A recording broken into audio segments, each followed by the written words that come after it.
Yaorana Kaohanui et bienvenue dans Manava. Certains se souviendront très certainement de cette publicité qui faisait Ma copine, c'est ma brosse à dents le matin, le midi et le soir. Vous l'aurez compris, aujourd'hui on parle de santé bucco-dentaire avec nos invités Toté Juliette, chirurgienne dentiste libérale, Bonjour.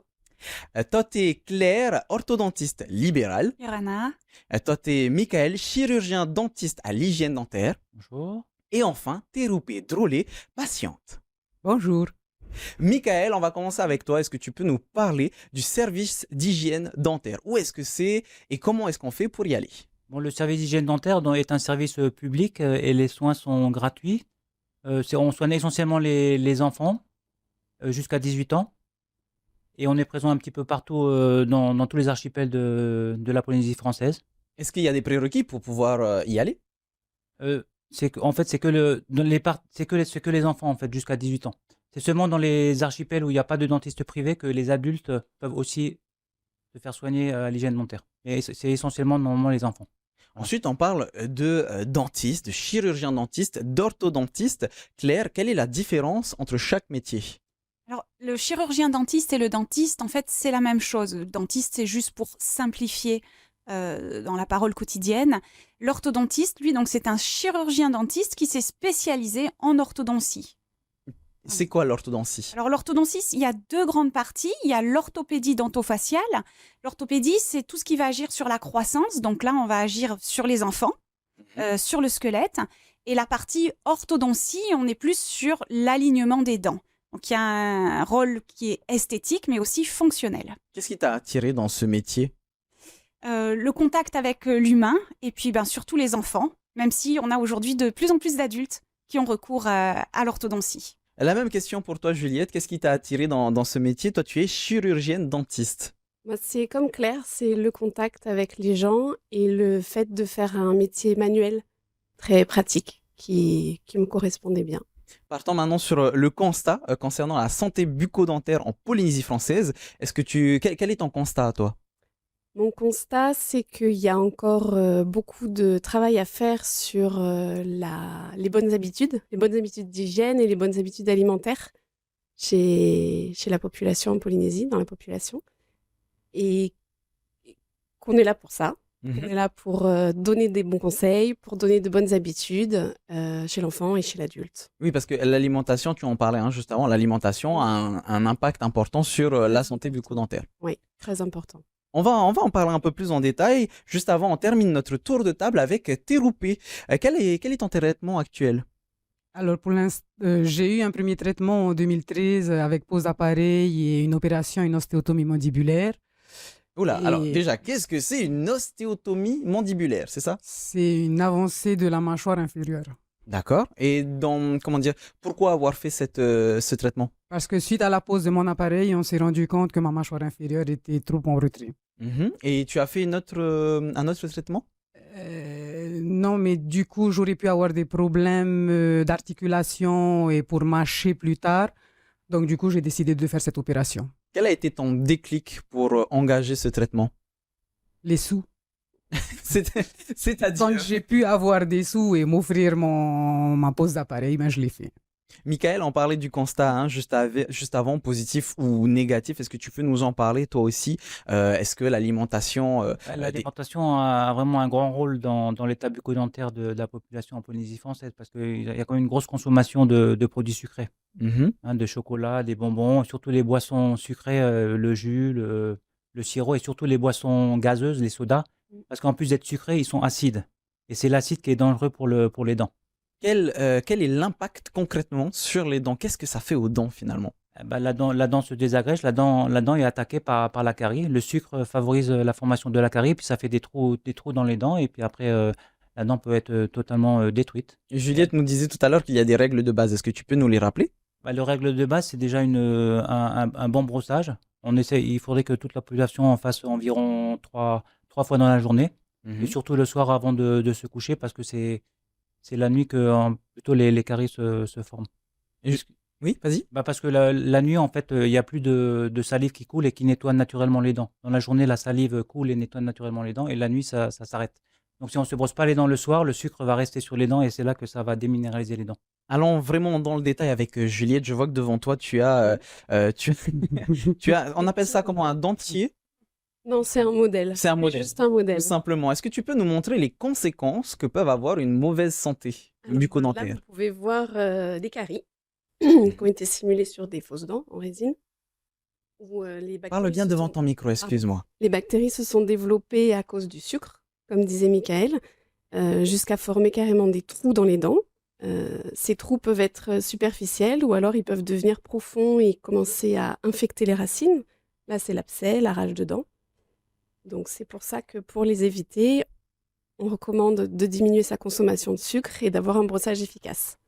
Tu peux nous Euh, montrer justement le brossage efficace? Alors, le brossage efficace, ça va être d'utiliser une brosse à dents souple et une pâte dentifrice et de brosser à la fois les surfaces sur lesquelles on mastique, en haut et en bas, et de ne surtout pas oublier de brosser les surfaces extérieures en partant de la gencive et en descendant le long des dents, comme une sorte de balayage. Alors, on rappelle bien aussi qu'on ne fait pas juste 2 coups comme ce que tu viens de faire. Non, C'est vraiment ça doit durer 2 à 3 minutes. 2 à 3 Chaque minutes. brossage. Ouais. Donc, à 2 à chaque 3 minutes. endroit, 2 à 3 minutes. Non, au total. Ah, au 2 total. à 3 minutes au total. Et il y a aussi des fils dentaires ou d'autres outils qu'on peut utiliser. À quoi ça sert? Ça sert à parfaire son hygiène. En Polynésie, c'est assez peu utilisé. Le fil dentaire n'est pas très démocratisé, mais dans les pays anglo-saxons, par exemple, tout le monde utilise le fil dentaire. Dès l'enfance, les gens utilisent le fil dentaire, ça fait partie de leur hygiène. Le fil dentaire, ça se présente comme ça. On prend un petit morceau de fil, on le tient bien entre ses doigts et on va aller passer entre chaque dent. Ça permet d'aller nettoyer des zones qui sont très très fines et pour lesquelles la brosse à dents n'a pas d'accès parce qu'elles sont trop fines. C'est ce qui permet d'éviter d'avoir des caries qui se coincent entre les dents. Alors, je vais te poser une question qui peut paraître un petit peu bizarre, mais j'ai un cousin qui utilisait du nylon de pêche. Non, il faut vraiment utiliser un fil dentaire spécifique. Ouais, je pense que le nylon de pêche est un peu épais et qui peut se blesser surtout. D'accord, je vais le lui dire. Et pour éviter d'avoir des caries, il y a une fréquence de consultation pour le dentiste? Alors, ça va pas éviter d'avoir des caries, mais ça va permettre d'avoir une surveillance plus efficace parce que si on diagnostique une carie quand elle est toute petite, le soin est facile, il est moins coûteux, il est rapide, il n'est pas douloureux. Alors que si on attend 2-3 ans avant de consulter, on va se retrouver avec des très grosses caries qui nécessiteront parfois des extractions ou des soins plus lourds et du coup beaucoup plus chers.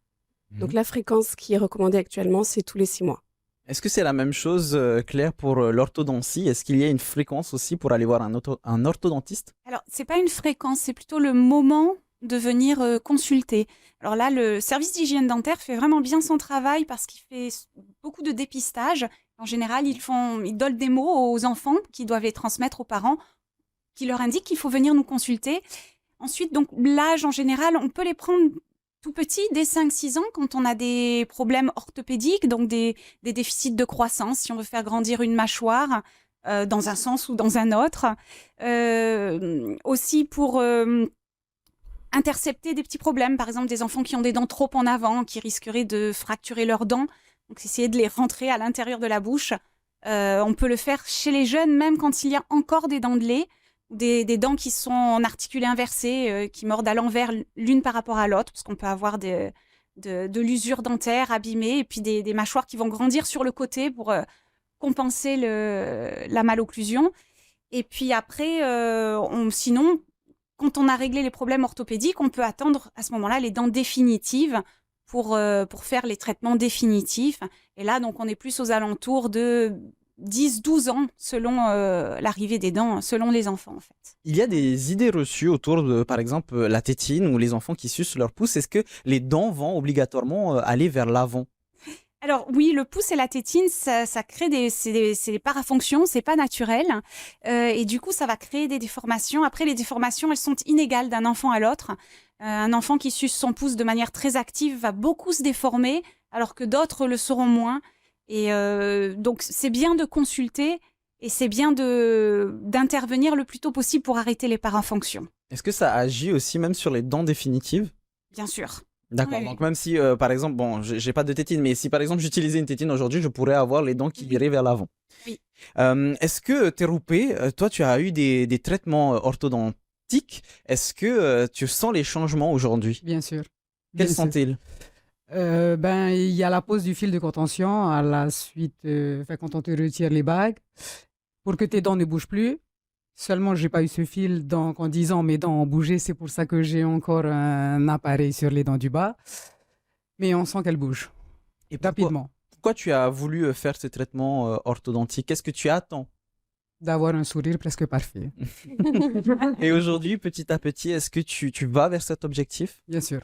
Euh, Toi, t'es clair, c'est toi qui suis Terroupé. Est-ce que les changements se font assez rapidement ou est-ce qu'il y a un temps d'attente en fonction des cas? Alors, les dents vont bouger plus ou moins vite d'un patient à l'autre, hein. C'est des correspondances individuelles.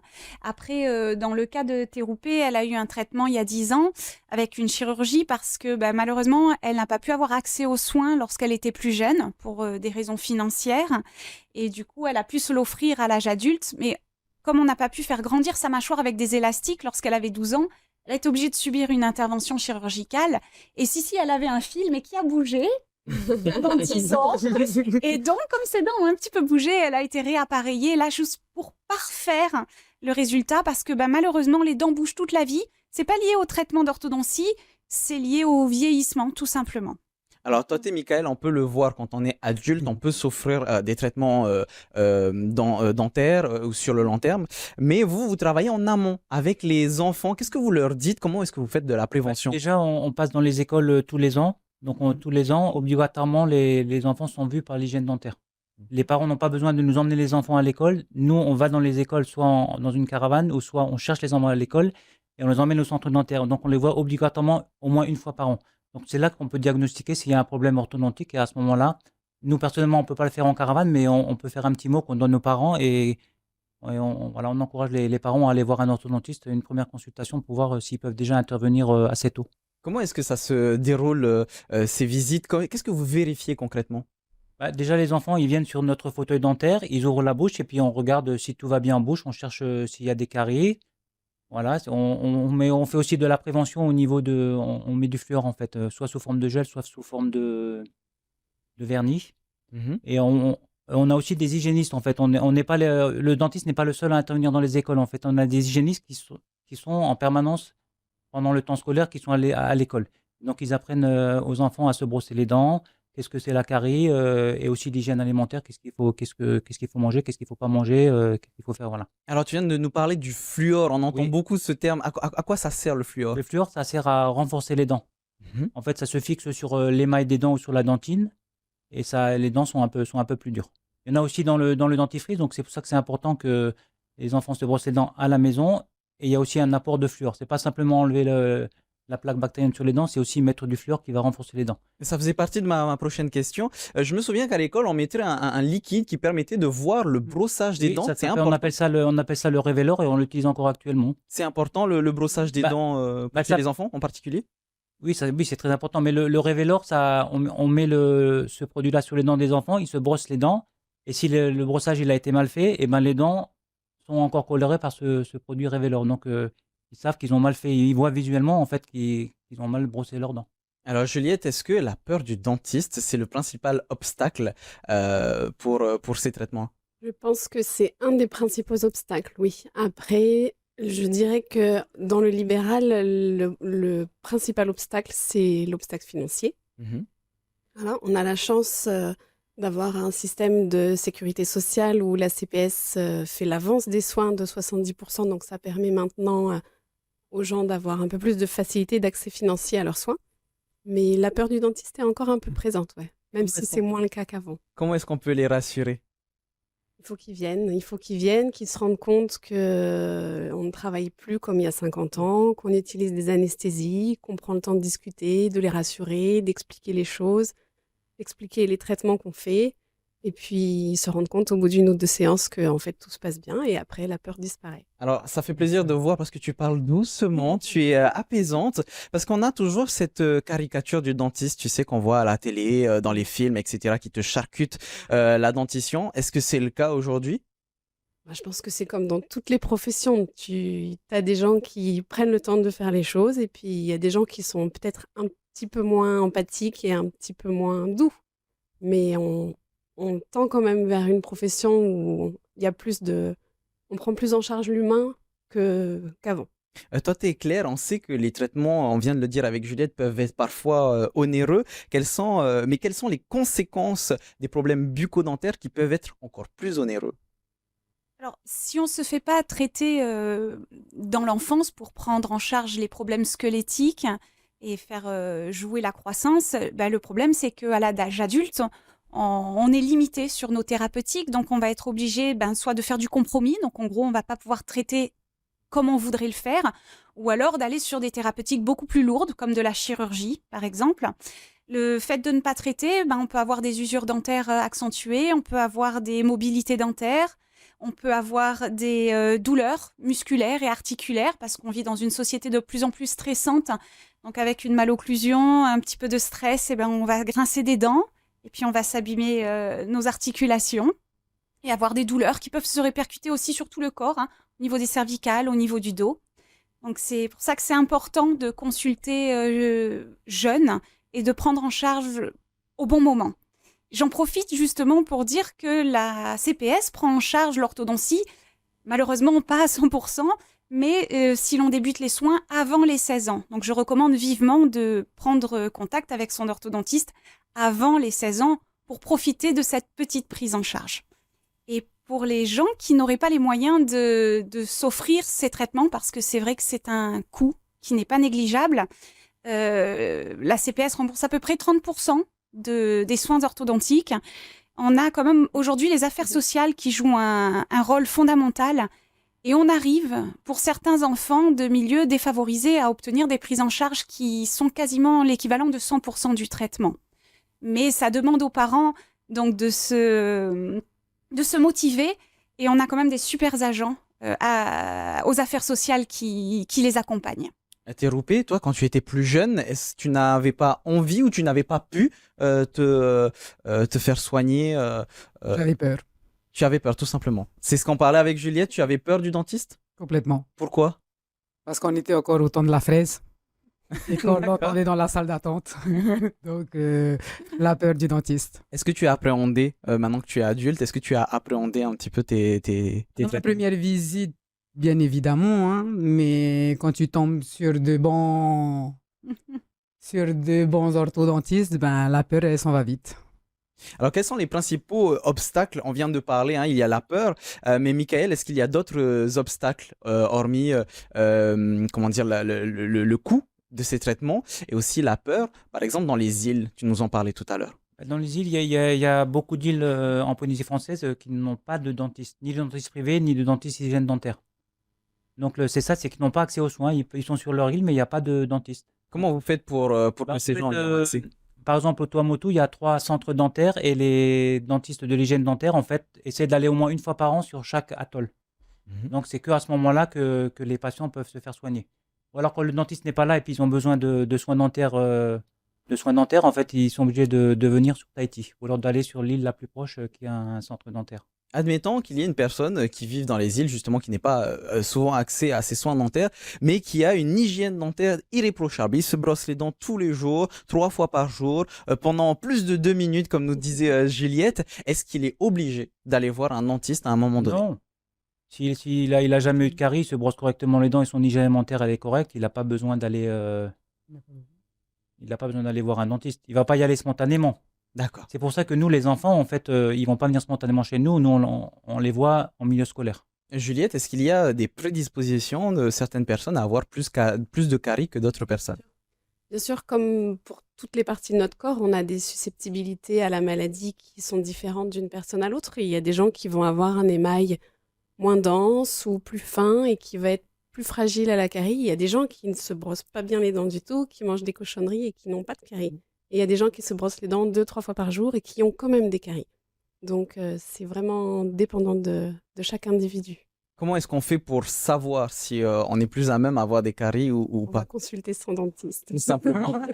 Il n'y a pas de traitement, par exemple, qu'on peut faire à la maison ou... Après, je pense que quand on sait qu'on a une fragilité, une sensibilité à la carie, on est plus rigoureux sur son brossage, on utilise le fil dentaire, on va consulter vraiment fréquemment pour être sûr de ne pas louper quelque chose ou de détecter une carie quand elle est à son stade tout petit. Et puis après, chacun connaît son corps et ses fragilités, donc on s'adapte. On parlait de fluor tout à l'heure, mais est-ce qu'il y a Oui. des dentistes qui sont spécialisés ou qui sont des dentifrices, pardon, qui sont conseillés plus que d'autres, par exemple? Il y a des dentifrices qui sont, par exemple, plus riches en fluor, comme ce que disait tout à l'heure Mickaël, parce que le fluor est important pour lutter contre la carie. Mhm. Il y a des dentifrices qui vont avoir des propriétés désensibilisantes pour les gens qui ont des problèmes de sensibilité. Il y a des dentifrices qui vont être plus axés sur les problèmes de gencives. Donc oui, on trouve des dentifrices un peu spécialisés dans certains problèmes que peuvent rencontrer les patients. Est-ce que tous les dentifrices se valent ou est-ce qu'il vaut mieux aller vers des marques, par exemple, utilisées par les dentistes eux-mêmes? Je pense qu'ils se valent dans le sens où c'est vraiment l'action du brossage qui est importante, Mm. d'éliminer la plaque bactérienne et les bactéries qui sont responsables des caries. Et après, voilà, si on a un petit problème en particulier, on peut opter pour un dentifrice spécifique. Mais si on n'a pas de souci particulier, ça va plutôt être une histoire de goût, de parfum du dentifrice, ou alors selon les personnes qui préfèrent utiliser des produits bio, ou des produits industriels, des produits pharmaceutiques, ça va dépendre de chacun aussi. Et toi, t'es clair, il y a encore d'autres outils qui peuvent nous permettre d'avoir une meilleure santé bucco-dentaire. Par exemple, les bains de bouche. Est-ce que c'est utile? Je préfère laisser Juliette répondre. Juliette, du coup, on revient vers toi. Alors moi, je ne suis pas extrêmement fan des bains de bouche parce que, comme je disais tout à l'heure, l'action qui est vraiment importante, c'est l'action du brossage, c'est l'action d'élimination de la plaque. Et passer un liquide sur une plaque qui est accrochée sur la dent, ça va pas la retirer. Il faut vraiment la retirer de manière mécanique. Les bains de bouche qu'on trouve, il y a des bains de bouche qui sont désinfectants, donc qui vont vraiment traiter un problème infectieux chez quelqu'un qui a une infection, par exemple. Et il y a des bains de bouche qui sont là plutôt pour donner une sensation de bonne haleine, de fraîcheur. Donc, c'est pas un outil de bonne santé bucco-dentaire, c'est plutôt un outil de confort, on va dire. Si on se brosse bien les dents, est-ce qu'on peut éviter ce qu'on appelle le détartrage? Parce qu'on n'en a pas encore parlé. C'est très rare. C'est très rare les gens qui n'ont pas du tout de tartre. Il faut vraiment avoir une hygiène exceptionnelle. Y aller à la brosse métallique, par exemple. Non. Non, c'est un peu extrême. Non. La brosse à dents souple est beaucoup plus efficace que la brosse à dents dure, d'ailleurs. Mais non, c'est vraiment très rare. Il y a certaines personnes qui n'ont pas de tartre. Ça dépend pareil, de beaucoup de propriétés qui leur sont propres, de la quantité de minéraux qu'on trouve dans la salive, de leur alimentation, de leur brossage. C'est quand même assez rare de pouvoir y échapper. T'es avec ton vécu, qu'est-ce que tu pourrais dire à nos téléspectateurs pour les sensibiliser à ce sujet? Ben, tout d'abord, de prendre soin de ses dents, parce que les conséquences peuvent être dramatiques pour certains. Et de se brosser les dents, même si on dit que 2 fois, si on peut le faire 3 fois, c'est toujours un plus. Et que ben, tout commence par un sourire éclatant. Donc, autant avoir de belles dents. Michael, plus ou moins la même question. Est-ce que vous faites de la sensibilisation avec la direction de la santé? Ah oui, on fait, oui, on en fait chaque fois qu'on voit un enfant, en fait, on lui parle un petit peu on lui rappelle, si on voit qu'il a les dents sales, on lui rappelle qu'il faut brosser les dents. Mais on fait aussi des actions au niveau de la population lycéenne et collégienne. On ne les voit pas directement sur le fauteuil, mais un dentiste de l'hygiène dentaire essaye d'aller au moins une fois par an voir les 3e et 5e pour faire un petit dépistage. Et s'ils ont des caries, on fait un mot qu'ils donnent aux parents et après on les invite à aller voir un dentiste, soit privé, soit de l'hygiène dentaire. Comment est-ce qu'ils prennent les messages que vous leur transmettez? Est-ce qu'ils les prennent au sérieux ou est-ce qu'ils minimisent? Bah, ceux sur les adolescents, ils n'écoutent pas forcément. Hein. C'est pas parce qu'on leur dit de se brosser les dents ou on leur dit de moins manger de produits sucrés qu'ils vont le faire. Et des fois, quand on fait des mots, bah, le mot il part à la poubelle en fait. Ils ne donnent pas directement aux parents parce que justement, ils ont peut-être peur du dentiste. Ils ont peur d'avoir mal. Donc, du coup, ils veulent pas y aller. Donc, le mot qu'on leur donne, bah, il disparaît. En fait. Voilà. Et Claire, est-ce que après un traitement orthodontique, les gens changent leur manière de prendre soin de leur santé bucco-dentaire? Oui, en général, ils font beaucoup plus attention au sourire des autres personnes et puis ils sont plus exigeants avec eux-mêmes. Donc, ils vont faire plus attention à leurs dents. Comment est-ce qu'on explique ce changement? Il est essentiellement psychologique en fait. À partir du moment où il nous arrive un ennui de santé, on va se renseigner sur Internet pour savoir de quoi il s'agit. Et là, c'est pareil, les patients qui vont être appareillés vont davantage faire attention à leurs dents et prendre soin d'eux. Mais souvent, ça s'accompagne d'une attention générale. C'est pas que le sourire. Ça va avec tout le corps. Comme l'a dit Teroupé, tout commence par un beau sourire. Oui. Toi, Teroupé, tu as changé tes habitudes depuis que tu as fait ces traitements? Oui. Comment est-ce que ça s'est passé? Ben déjà, à la pose de l'appareil, tu peux pas manger certaines choses, soit parce que ça te casse les bagues, soit parce que ça te tache les dents. Ces choses-là, 10 ans après, j'ai arrêté de les manger. Enfin, j'ai pas repris. Mhm. Et ben, tu fais plus attention à ton aspect. Parce que tout commence par un beau Sourire sourire. éclatant. Un sourire éclatant. Merci beaucoup pour vos réponses. Alors, pour vous renseigner, il y a le site de la direction de la santé, c'est service-public/DSP. Et je vous remercie à toutes et à tous d'avoir répondu à mes questions. Merci. Merci beaucoup. C'est déjà la fin de notre émission. On se retrouve demain à 17h15. En attendant, voici votre journal, votre VA en tahitien. Très bonne soirée sur TNTV. Maruru ituta tofarerir a. Trahoma parhean 1.